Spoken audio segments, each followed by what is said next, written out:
28 ফেব্রুয়ারি SIR তালিকা প্রকাশের পর নদিয়া ও বনগাঁর মতুয়া অধ্যুষিত একাধিক বিধানসভা কেন্দ্রে বিপুল সংখ্যক ভোটারের নাম বাদ পড়াকে ঘিরে শুরু হয়েছে তীব্র রাজনৈতিক বিতর্ক। বনগাঁয়ে প্রায় 40,000 ও নদিয়ায় প্রায় 60,000 ভোটারের নাম বাদ পড়েছে। উত্তর 24 পরগনার বাগদায় প্রায় 14,000-এরও বেশি ভোট কাটা গেছে।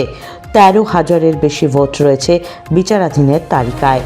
নদিয়ার নাকাশিপাড়া, কৃষ্ণনগর উত্তর, শান্তিপুর, রানাঘাট উত্তর পশ্চিম, উত্তর পূর্ব, দক্ষিণ, চাকদহ ও কল্যাণী প্রায় সব কেন্দ্রেই হাজার হাজার ভোটারের নাম তালিকা থেকে বাদ পড়েছে। শুধু কল্যাণীতেই মোট ভোটার সংখ্যা 2,66,178 থেকে নেমে হয়েছে 2,39,262। বিচারাধীন তালিকায় রয়েছে আরও 12,590 জনের নাম।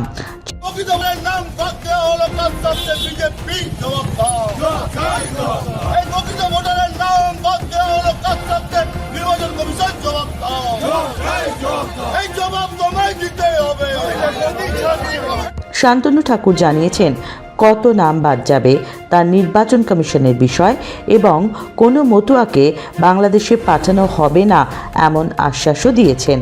2019-2024-এ মতুয়াদের থেকে ভোট নিয়ে এখন তাদেরই ভ্যানিশ করে দিচ্ছে বিজেপি।